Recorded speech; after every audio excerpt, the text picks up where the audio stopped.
RSS प्रमुख मोहन भागवत के समर्थन में मौलाना उतरे। संघ भारत का सबसे बड़ा संगठन है, कहा सबको जोड़ने से प्रयासों का खुला समर्थन। टकराव से किसी समुदाय का भला नहीं होता। खबर बरेली से। आरएसएस प्रमुख डॉक्टर मोहन भागवत का भाषण और उनका लेख कई दिनों से चर्चा में बना हुआ है। जहां कई मुस्लिम संगठन उनके बयानों की आलोचना कर रहे हैं, वहीं दूसरी तरफ उलट मशहूर इस्लामिक स्कॉलर मौलाना शहाबुद्दीन रजवी बरेलवी समर्थन में उतर आए हैं। मौलाना ने कहा कि संघ भारत का सबसे बड़ा संगठन है। भारत में किसी भी धर्म के मानने वालों का इतना बड़ा संगठन अभी तक वजूद में नहीं आया है।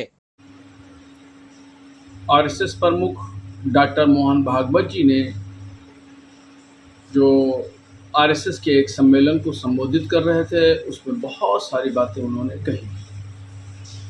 उन्होंने हिंदुस्तान के कल्चर, तहजीब, तमद्दुन की बात कही है।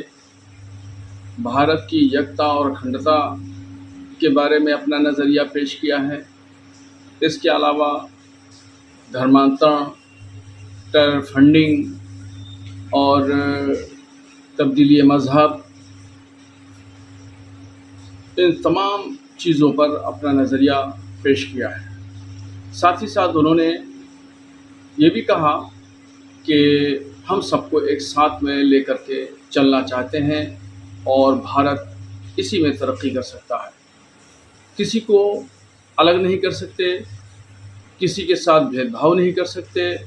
सबको हम एक साथ में लेकर चलेंगे तो तरक्की करेंगे। और साथ ही में उन्होंने अपनी पुरानी बात भी दोहराई है कि हर जगह शिवलिंग तलाश नहीं करना चाहिए।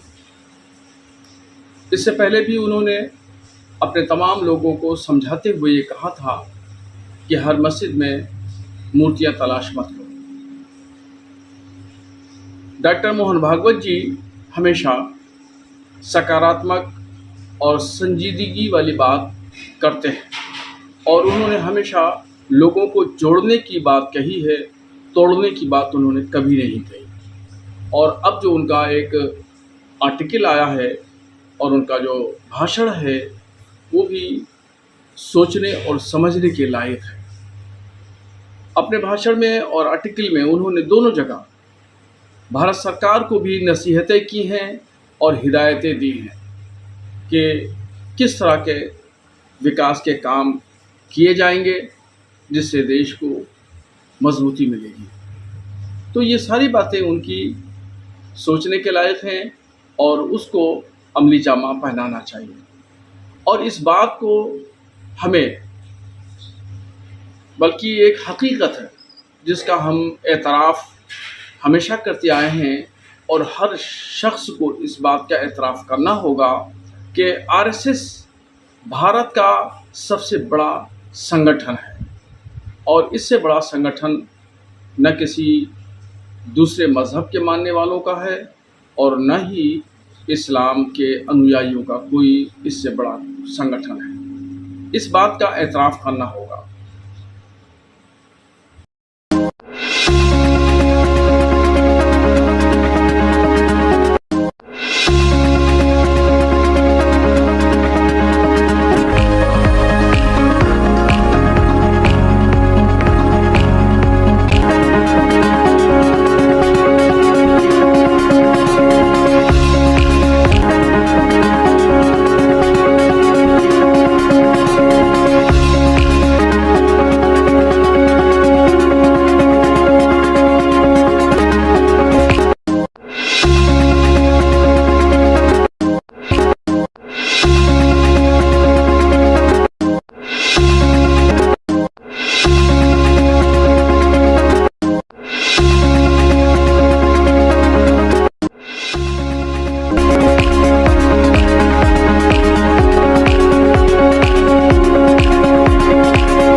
आपको हमारा वीडियो पसंद आया हो तो इसे लाइक, शेयर और सब्सक्राइब जरूर करें। देखते रहिए SKS 24 न्यूज नेटवर्क।